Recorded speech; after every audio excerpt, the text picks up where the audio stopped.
Bom, ontem foi o dia 5 de Tammuz, de 5.784, no calendário judaico, e uma data importante para tantos aqueles que admiravam e admiram ainda Reb Zalman Schachter Shalomi. Nessa data, são lembrados os 10 anos do seu falecimento. O seu Yurtzeit, 10 anos do falecimento de Reb Zalman Schachter Shalomi. Eu dedico hoje o meu comentário da Torá à elevação da sua alma. Reb Zalman deixou um legado muito grande, mas talvez dois deles, os principais, a transmissão das mais antigas tradições judaicas, combinadas a práticas inovadoras, como impulsos de vida que mantêm o judaísmo vivo. Costuma-se enfatizar que a preservação do judaísmo se dá pela repetição da tradição, por aquilo que já foi estabelecido e que nós devemos seguir, porque, enfim, tradition, essa é a regra, essa é a tradição, e mesmo que a gente não entenda, é isso que nós devemos fazer para manter essa tradição viva. Soa paradoxal, para quem pensa assim, afirmar que é a inovação a que preserva, de fato, o judaísmo. Mas é só olharmos para outros aspectos da nossa vida, por exemplo, para o nosso corpo, e para os processos que nele ocorrem, para a gente poder entender, sem dúvida alguma, que é a renovação dos átomos, é a renovação do ar que a gente respira, das células, do sangue, que nos mantém vivos, e não o contrário. E assim também acontece com os pensamentos e com os sentimentos. A renovação dos pensamentos, novos questionamentos que nós podemos fazer, novos estudos que nos levem a inovar a forma de pensar e de agir. Isso é vida. E os sentimentos? Bom, sentimentos só são vivos quando eles permanecem sendo renovados constantemente. Ficar preso a um certo sentimento ou uma certa forma de entender o mundo é cultuar algo morto. As impurezas não permanecem nas águas correntes, elas vão embora. Mas as impurezas vão se concentrando cada vez mais em águas paradas. E em se falando de águas, esse também é um Shabat dedicado à memória de Miriam Haneviah. Não poderia deixar de falar da Miriam Haneviah, sabendo que a Miriam estava aqui, só que não, mas imaginava. A Miriam Haneviah da Betel é a Miriam Tunkel que está aqui, é a nossa profetisa. E tem a Miriam Haneviah, que é a profetisa das águas, irmã de Moisés e de Arão, no texto bíblico. Nesse Shabat, nós lembramos da morte de Miriam e da morte de Arão, que foi o primeiro sacerdote do povo de Israel. Na primeira lua nova, ou seja, no início do mês de Nissan, o povo de Israel parou no deserto de Kadesh. Lá, diz a Torá, Miriam morreu e ali foi enterrada. E quando Miriam morreu, o que aconteceu? A água cessou e o povo sentiu a sua falta. Porque era Miriam que sabia aonde encontrar água no deserto. Pressionados, Moisés e Arão recorreram a Deus, que os orientou. Peguem o cajado, reúnam toda a comunidade e diante deles, publicamente, falem com a rocha, para que ela lhes dê água. Fale com a rocha para que ela lhes dê água. Descontrolado, Moisés gritou para o povo: escutem aqui, seus rebeldes. Será que dessa rocha extrairemos água para vocês? E ao invés de falar com a rocha, ele a golpeou 2 vezes com seu cajado.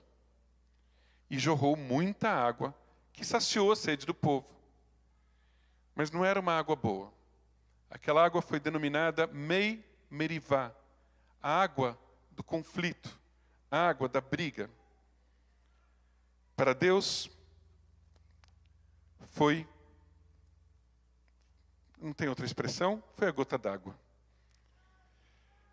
Vocês não confiaram em mim, Arão e Moisés. Vocês não conduzirão então mais essa congregação até a terra que eu lhes dei. Pouco depois, então, da morte de Miriam, Deus ordenou que Arão fosse recolhido à sua família. Uma forma delicada da Torá dizer que era o momento de Arão morrer. E num rito respeitoso, Moisés, Arão e seu filho Eleazar subiram até o Monte Hor, e ali Arão despiu sua roupa, a entregou ao seu filho, e lá ele morreu. No final da Torá, Moisés também iria subir, ou vai subir, num monte, e ali irá morrer, sem entrar em Canaã. Portanto, dos 3 irmãos, 2 morrem nessa paraxá, e o terceiro recebe o aviso que vai morrer, um pouco mais para frente, sem entrar em Israel, por não terem confiado suficientemente em Deus. Na Mishnah Avot, mais conhecida como a Ética dos Pais, que eu gosto de chamar das máximas dos nossos ancestrais, nós aprendemos de Rabbi Tarfon que não é seu dever terminar a obra, mas você também não tem liberdade para negligenciá-la. Essa passagem, ela cabe muito bem para Miriam, Arão e Moisés, porque eles sabiam que eles não entrariam em Canaã. E apesar disso, eles não deixaram de cumprir com louvor a parte que lhes cabia das suas missões nesse mundo. Ainda segundo o Rabbi Tarfon, a recompensa das pessoas justas está no futuro por vir e não no presente. E se a gente olhar para cada um deles, para Miriam, Arão e Moisés, cada um deles deixou um legado importante para esse futuro por vir. De Miriam, recebemos a liderança feminina, o poder através da música, da dança e das águas. De Arão, recebemos o respeito pelos ritos religiosos e também a busca diligente pela paz entre as pessoas.